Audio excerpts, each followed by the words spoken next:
संस्कृत भाषा साहित्य के सभी अध्येताओं का अभिवादन। आज से हम अभिज्ञान शाकुंतलम नाटक का अध्ययन करेंगे। संस्कृत भाषा साहित्य के स्थूल भेदोपभेदों का यदि हम देखें तो उसके दो मुख्य भाग किए जाते हैं, एक वैदिक संस्कृत साहित्य और दूसरा लौकिक संस्कृत साहित्य। वैदिक संस्कृत साहित्य के अंतर्गत चारों वेद और संबद्ध वेदांग स्मृति आदि का अध्ययन किया जाता है। लौकिक संस्कृत साहित्य के पुनः दो विभाजन, एक दृश्य काव्य और एक श्रव्य काव्य के रूप में किया जाता है। श्रव्य काव्य के गद्य काव्य, पद्य काव्य, चंपू और पुनः गद्य के कथाख्यायिका, पद्य के महाकाव्य, खंड काव्य, मुक्तक काव्य आदि भेदोपभेद किए जाते हैं। जो दृश्य काव्य है, प्रायः जिसे हम नाटक कह देते हैं, उसका मूल जो पद है वह है रूपक। अभिनय के कारण उसे रूपक पद से अभिहित किया जाता है और नाटक उस रूपक का एक प्रकार है। तो रूपक और उपरूपक दृश्य काव्य के ये दो विभाजन हैं। उपरूपक में प्रकरणिका, नाटिका आदि की परिगणना की जाती है, जबकि रूपक भेद में 10 विभाजन किए गए हैं। प्रकरण, नाटक, समवकार, भाण, प्रहसन, डिम, व्यायोग, अंक, वीथी और इहामृक। इनमें से जो 8 प्रकरण और नाटक को छोड़ दें तो जो शेष 8 प्रकार हैं उनका प्रयोग साहित्यकारों के द्वारा बहुत कम मात्रा में किया गया, क्योंकि इनमें चरित्र के विस्तार या प्रकृति चित्रण आदि या बहुत अधिक कथा के विस्तार का अवसर उपलब्ध नहीं होता था, जबकि नाटक और प्रकरण ऐसी विधाएं थी जो पूर्णता प्रदान करती थी, भव्यता प्रदान करती थी। तो प्रायः सभी रचनाकारों के द्वारा या तो प्रकरण लिखे गए या नाटक, और उनमें भी प्रकरण का प्रयोग कम उपलब्ध होता है। नाटक विधा ही सर्वाधिक प्रसिद्ध रही है। संस्कृत भाषा साहित्य की बात हो तो हम प्रारंभ करते हैं कवि कुलगुरु कालिदास से, क्योंकि संपूर्ण विद्वत समाज ने एक मत से कवि कुलगुरु कालिदास को मूर्धन्य घोषित किया है। इसीलिए सर्वप्रसिद्ध उक्ति है, पुरा कवीनाम गणना प्रसंगे कनिष्ठिकाधिष्ठित कालिदासः अद्यापि तत्तुल्य कवेरभावात् अनामिका सार्थवती बभूव। गणना का प्रारंभ करते समय हम पहला संकेत कनिष्ठिका पर रखते हैं, अतः गिनना शुरू किया तो पहला नाम कालिदास का लिया। तत्पश्चात उनके तुल्य अन्य कवि का नाम उपलब्ध न होने के कारण अनामिका का नाम सार्थक हो गया। यशस्वी कवि कालिदास अद्वितीय महाकाव्यकार थे, जिन्होंने 2 महाकाव्य लिखे, कुमार संभवम और रघुवंशम। अनुपम नाटककार थे, जिनकी कीर्ति विक्रमोर्वशीयम, मालविकाग्निमित्रम तथा अभिज्ञान शाकुंतलम इन 3 रूपकों से दिग्व्यापी हुई। अद्भुत खंड काव्यकार थे, जिनके आधार स्तंभ हैं ऋतुसंहार और मेघदूतम। पुनश्च कालिदासस्य सर्वस्वम अभिज्ञान शाकुंतलम। समस्त साहित्यिक विधाओं में से रूपक को प्राधान्य प्राप्त है, क्योंकि अभिनय के माध्यम से प्रेक्षक इस विधा से सर्वाधिक प्रभावित होता है, सद्य रसास्वाद को प्राप्त करता है, जो कि काव्य का प्रधान उद्देश्य है। इसीलिए कहा, काव्येषु नाटकम रम्यम तत्र रम्या शकुंतला तत्रापि चतुर्थो अंकः तत्र श्लोक चतुष्टयः।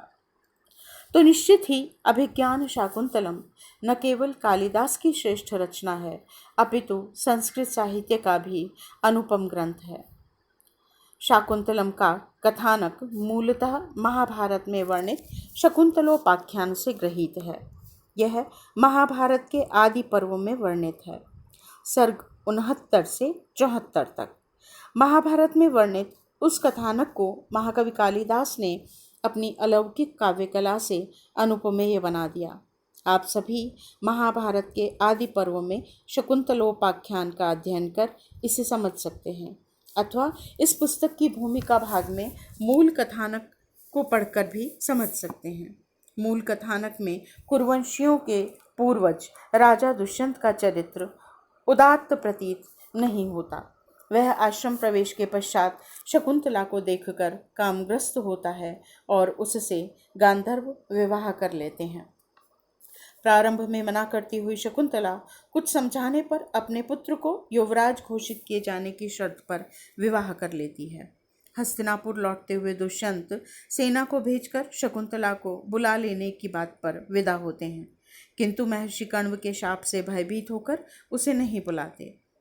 आपन्न सत्वा शकुंतला ऋषि आश्रम में ही पुत्र को जन्म देती है और उसके 7वें वर्ष में प्रवेश करने पर ऋषि द्वारा हस्तिनापुर भेजी जाती है, जहाँ राजा दुष्यंत उसे स्वीकार नहीं करते।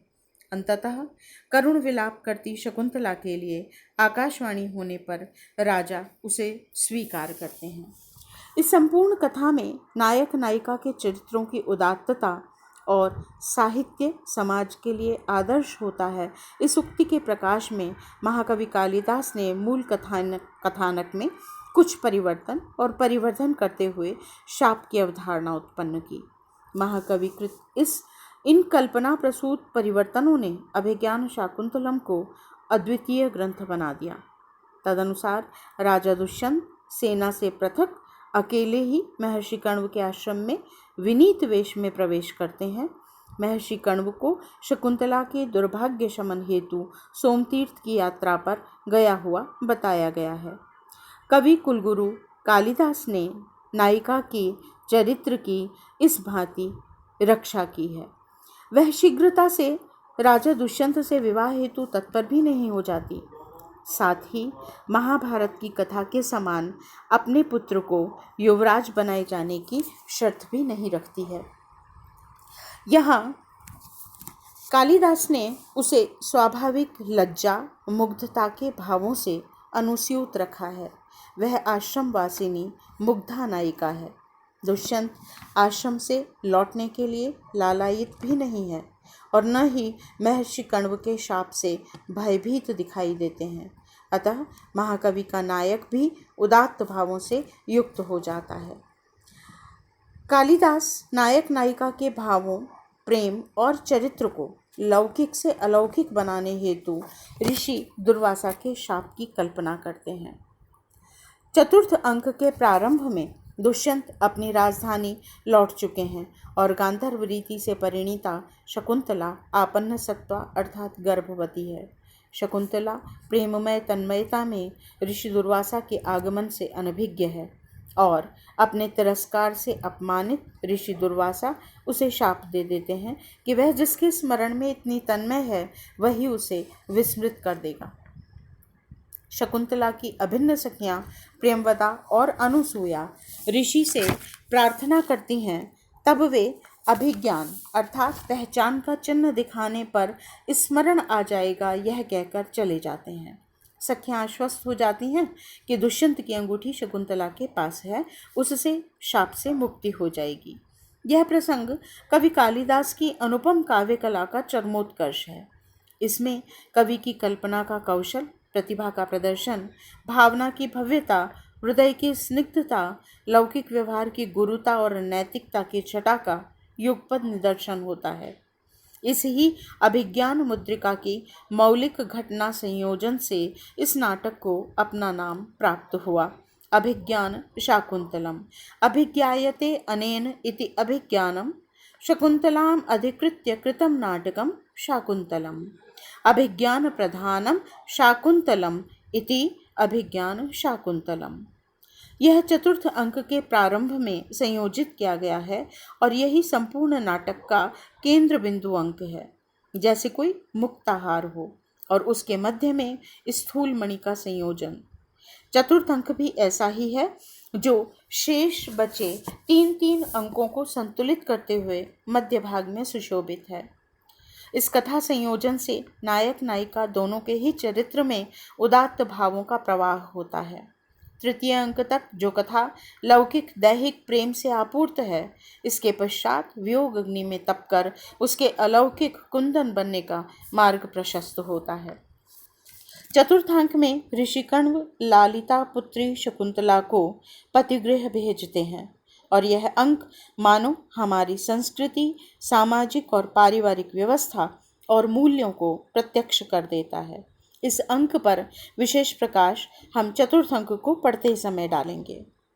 मार्ग में जल से तीर्थ वंदन करती शकुंतला से अभिज्ञान मुद्रिका जल में गिर जाती है और दुष्यंत के दरबार में वह अपमानित होती है, क्योंकि शापवश दुष्यंत उससे विवाह के प्रसंग को भूल चुके हैं। ऋषियों द्वारा व्यक्त की गई करुण विलाप करती शकुंतला को उसकी माता मेनका उठाकर ले जाती हैं और ऋषि मरीचि के आश्रम में वह अपने पुत्र को जन्म देती है, जिसका नाम सर्वदमन रखा जाता है। आगे चलकर यही सर्वदमन भरत के नाम से विख्यात होते हैं, जिनसे इस भूमि को भारतवर्ष नाम मिला। पुनश्च मछली द्वारा निगली गई अंगूठी उसे काटने वाले धीवर को मिलती है और उसे बेचते हुए वह राज सैनिकों द्वारा बंदी बनाया जाता है और इस प्रकार अंगूठी राजा तक पहुंचती है। उसे देखते ही राजा के शाप का निवारण होता है और तब वह वियोगाग्नि से संतप्त अपने प्रेम को परिष्कृत करता है।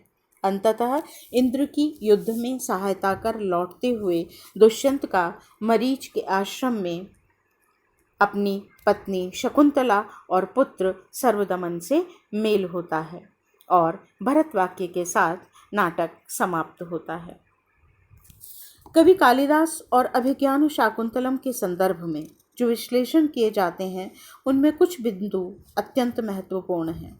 यथा प्रकृति का चित्रण। सामान्यतः कवि विभिन्न पात्रों के माध्यम से प्रकृति का चित्रण करते हैं, उसके सौंदर्य को कुछ पद्यों में बांधते हैं, किंतु इस नाटक में प्रकृति का चित्रण नहीं है, मानो वह स्वयं पात्र है।